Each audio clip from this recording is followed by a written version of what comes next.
river flood forecast coming up. WMBD News at 6 starts now. Tonight, bullets taken from a local elementary school student. How the district is responding. Plus, what a local company is doing to help students get prepared for future job interviews. It helps us out in so many different ways. And how inmates at a local jail are getting another chance beyond bars. But first, we continue to track rising river levels. We head back and over to your local weather authority, Chief Meteorologist Chris Yates. Chris? Lauren and Paul, flood stages all across central Illinois are indeed above flood stage. We are seeing major flooding in Ottawa, moderate flooding in LaSalle and Henry, while we are still seeing minor but quickly approaching moderate flooding here in Peoria and Havana the same. Flood warnings continue until further notice all up and down the Illinois River as the river, while it will begin to recede, especially up north, it is to remain above flood stage well into next week. Right now in Henry, the river level sitting a little over 27 feet. Flood stage is 23 feet. We do expect the river to continue to rise to 29.4 feet by tomorrow afternoon. As for Peoria, the river level now sitting over 21 feet and is expected to rise to 25.7 feet by Sunday night. Here are some of the impacts we will see around the Peoria area. In Rome, could see some damage to buildings. Further south in Pekin, the Pekin sewage plant could see some damage as well as the water continues to rise. And the Peoria Riverfront Village, the parking lot there is expected to flood as well. Now, we do have some more rain creeping in as we head through this late tonight, early tomorrow. For some of us, could be a wintry mix. We'll have more on that forecast coming up in just a little bit. Paul? Chris, thanks. Parts of Chillicothe seeing the effects of heavy rain from that past week. The city has closed off the parking lot of the public boat launching facility over on Walnut Street. Public Works officials have 2,000 sandbags ready for residents if conditions worsen. Lanes on I-74 were temporarily closed down due to a multiple vehicle crash. The eastbound lanes were blocked off at the Pinecrest exit in East Peoria. The crash involved at least 5 cars. Traffic is currently moving through the area now. No word on any injuries in that crash. A woman is in custody after she drove a car into a security barrier near the White House. Officials say the driver was immediately apprehended and the car did not breach the security checkpoint. West Wing staffers were moved from their offices to the ground floor, but have since returned. The White House went on an exit-only lockdown after that incident. Here at home, the Canton School District says a grade school student recently brought more than a dozen bullets to school, but did not have a gun. A student, a 5th grader. According to a Facebook post by District 66, school leaders were alerted by a student. No threats were made toward faculty or staff. The 5th grader gave several bullets to other students. All of the bullets were recovered. Parents were notified and all students involved disciplined. The district says because students notified school staff, this incident was not elevated to something tragic. Please continue to reiterate what we tell students. If they see something, say something. President Trump continues to call for teachers to be armed in schools. He made his appeal during a speech at the Conservative Political Action Conference, or CPAC, in Maryland today. The president has vowed to take action to prevent school shootings like the one in Florida last week. He wants concealed carry permits allowed inside schools so some school professionals can carry guns. So this crazy man who walked in wouldn't even know who it is that has it. That's good. It's not bad, that's good. And a teacher would have shot the hell out of him before he knew what happened.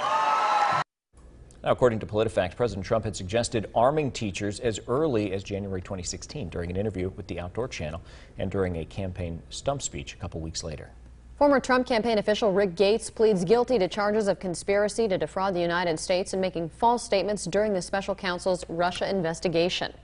Prosecutors detailed the defrauding scheme orchestrated by Gates and his longtime business partner and fellow Trump campaign official Paul Manafort. According to prosecutors, the two laundered $30 million, secured $20 million in fake real estate loans, and failed to pay taxes for 10 years.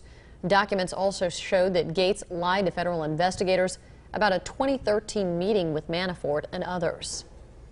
Students at Eureka College and the University of Chicago are participating in a new program called Bridging the Divide. As part of the program, students from both schools observed groups of people who voted for Donald Trump in the last election and those who voted for Hillary Clinton. The goal is to understand what motivates people to vote the way they do.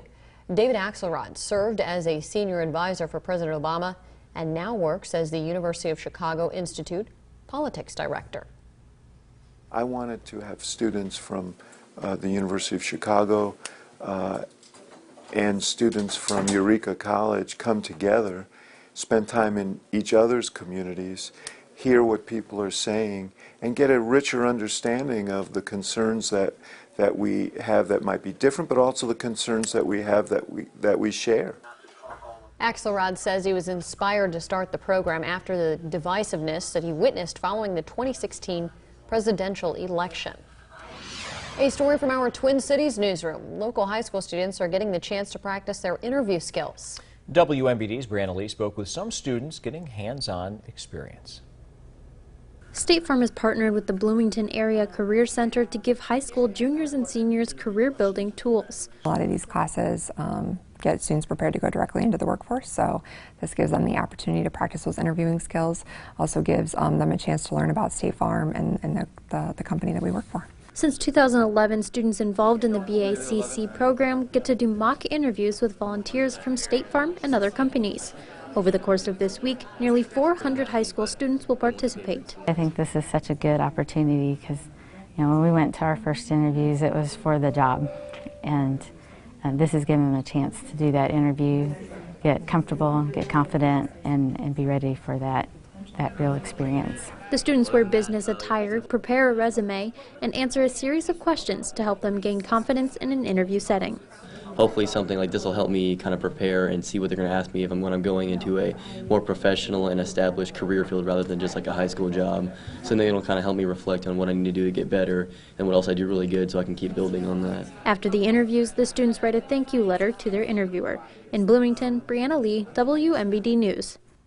Some inmates at the Peoria County Jail are looking to turn over a new leaf. WMBD's Brooke Brighton spoke with them about how they've changed in the last few weeks. Brooke?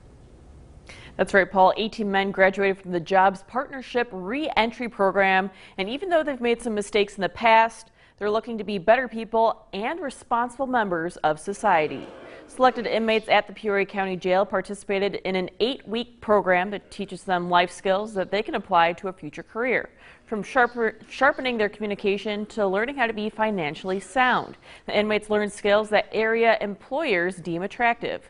Not only has the program changed the inmates' outlook on life, it also has positively impacted the jail.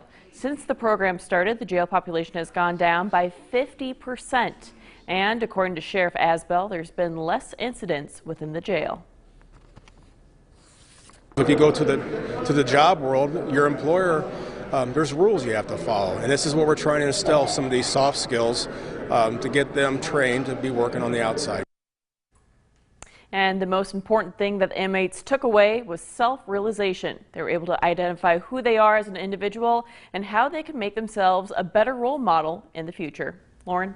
Brooke, thank you. A local bus company is receiving a big award from the Illinois Department of Transportation. Connect Transit received $250,000 from IDOT to conduct a feasibility study and plan to construct a transfer center in downtown Bloomington. The study will review candidate sites in the downtown area for the transfer center to be built. The current center serves an average of 1,500 riders daily and lacks shelter and lighting at night. Well, temperatures topped out earlier today in the lower 40s. Take a look at our almanac. Ever since then, temps have been stuck